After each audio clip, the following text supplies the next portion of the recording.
Venture has been involved in the homeless issue in multiple ways over the, forever.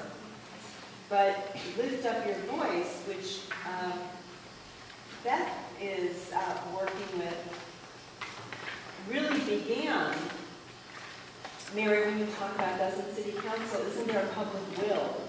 And it really came out of the faith community and very much the energy and the vision of Reverend Jan Christian, who's a friend of ours, who said, you're right, we've got all these community, we've got these county and city systems, and there's all these social service agencies, and I remember sitting at a BEMA meeting going, you guys, I need help because it's this alphabet of soup, and I don't get all the alphabet of agencies, who does what, you've got so much in the mix, that Jan said it has to be, the religious community has to stand up and hold the city and the government officials accountable and say, We are tired of cities saying, gee, we really want to help, but that's under county.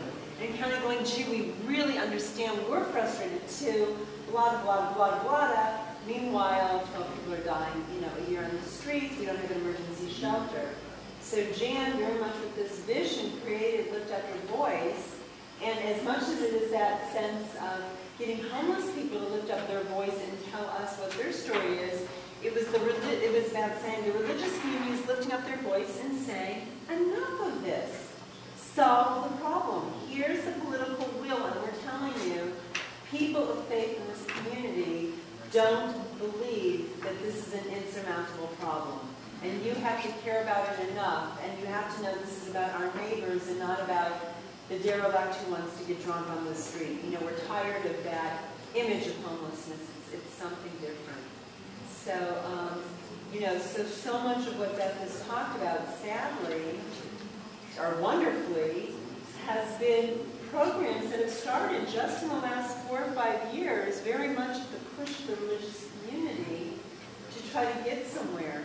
Rick Pearson was the lone voice in so many ways, banging on city council doors for 20 years, and city council would look at, God bless him, Rick Pearson, and roll their eyes and go, oh God, we got to deal with, this minister again, as opposed to being, where we are now, at least is this sense of coalition and this sense of homelessness is not just, this issue over here, but it really is this issue right here. So, in so many ways, we've been able to, this change has been able to come about, but you still have these major pieces, and very much that sense of emergency shelter really is the in my backyard, which actually leads to my question, one of them, which was about safe sleep, and I was wondering, when we explored that possibility last year, the Unitarian Universalist Church was housing a safe sleep program, St. Paul's Episcopal Church across from County Hospital was housing a location. I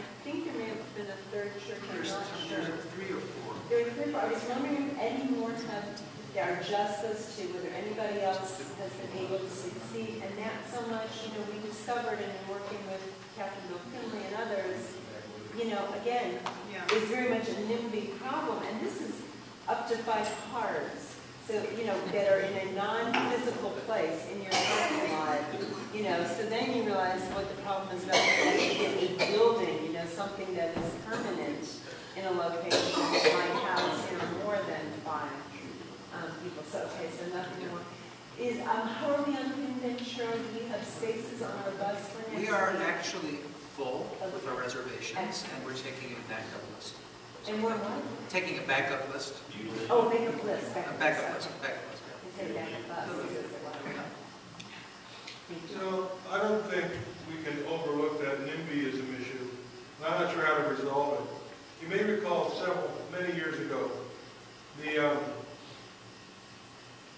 phone book published the address of the shelter for the Coalition Against Household Violence.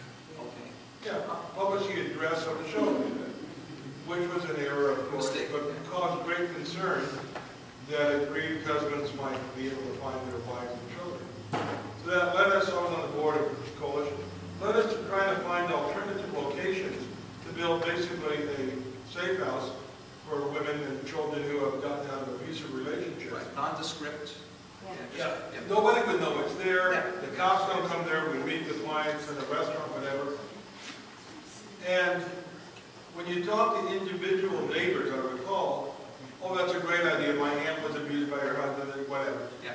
But you get the same neighbors in a room together, and it's 90, 180 degrees. Oh no, why do we have to have it here? You know what? How do we overcome that? I don't think you change people. I think you need a political climate or a city council that says we're going to do this. You know, it's education. It's letting people know really what goes on. That's the best. We've got a city council election going now. I don't hear that as an issue by any candidate. I think, Bob, sadly, the only way to affect those is to do it anonymously, to do it under the radar so people don't know. Because I'm not sure you'll ever change enough perceptions in a community to be upfront and say, hey, this is a nice gesture. We want to do something for people who are homeless. We all agree it's a problem. We would like to do something for it here. You will, I don't believe you will ever find a majority of people who can overcome, you know, their fears and their preconceptions. I think the only way it works is if you just do it, which is, I think, you know, sadly. There are some public notice laws. All right, well, thank you very much, Jack. One last Yeah, I question. just have one last question. Yeah. I remember reading a couple of years ago where there was a shelter of some sort in Ventura, and the health department stepped in. Oh. And all of a sudden, there wasn't enough bathrooms, there weren't enough showers, not enough outlets on the walls, things of this nature. And I was wondering if that's a current issue now.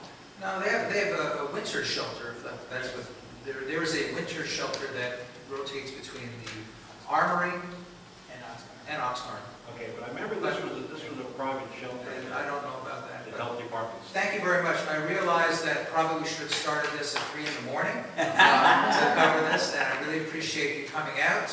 One last thing to think of. The median income in Ventura County is $85,000 a year. Think about that. And then also think that food share in Oxnard gives away, numbers here, 9 million pounds of food annually. And at this point, there are 74,000 people served by food share every month. So there's a real dichotomy in Ventura. 74,000. In 2008, it was 44,000. 2010, 55. This year, 74,000. We move 500 pounds of food every Tuesday morning. Thank you. Every Tuesday morning. Food for thought. Thank you. Thank you.